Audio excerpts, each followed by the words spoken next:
خب دوستان گرامی، اومدیم تو اینجا بهتون یاد بدیم چجوری میتونید فری فایر هک رو نصب کنید. که بگم نگید چرا خودت الان نمیری نصب کنی و چرا فقط میخوای آموزش بذاری.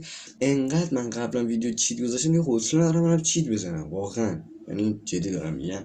و اینکه من چون که پی سی هستم و با کامera دارم ویدیو میگیرم، مثلا نمیتونم رو موبایلم بریزم روی روی پی سی نمیدونم فری فایر مکس فری فایر هک هست یا نه، ولی حالا من آموزش دانلود رو موبایلش الان میدم، میتونید رو پی سی هم دانلود کنید.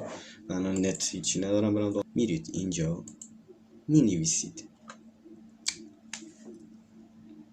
فری، اصلا خیلی راحت، فری فایر مود شده هم میتونید بنویسید. این هک تمام. بذار اینم فری فایر هک زدین اصلا تصویر من میاد. با راستی ویدیومو حذف کردم، قبلا نمیزدم فری فایر هک تصویر خودم میومد. خدا مهم نیست آقا. اولین سایتی که میاد قطعا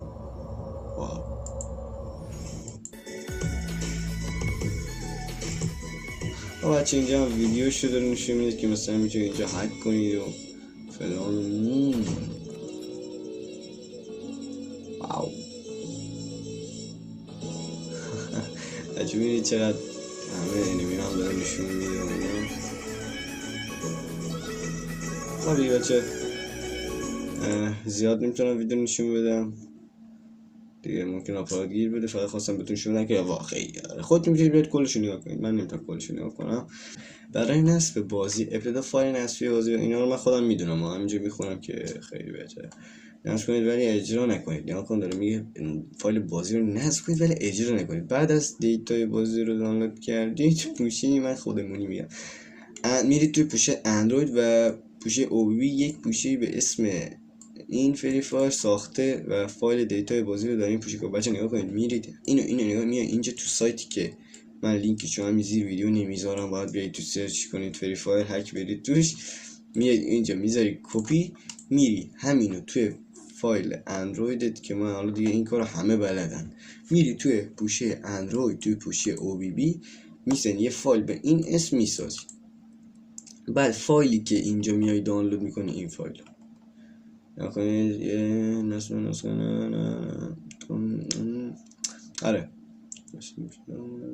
آره میای اینجا اینو دانلود میکنی.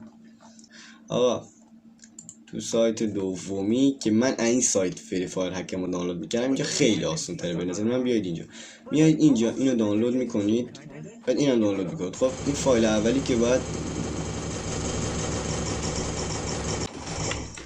من خودم چیترم، مثلا نیاز به چیت ندارم.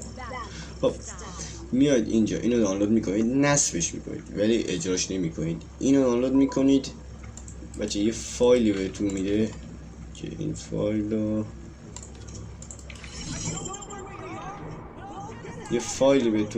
که این فایل باید تو گوشه اندروید و او بی بی، یعنی میری تو اندروید میری تو او بی بی اونجا استرک نمیدونم چی میگن رو استخراج میکنی و تموم، میری وارد بازی میشه و حالشو میبری. خب دیگه بچه دیگه از همه چی گفتم. این ویدیو رو لایک کن جان من لایکش کن. دمت گرم که اصلا ویدیو رو نگاه کردی و تا ویدیوی بعدی خداحافظ.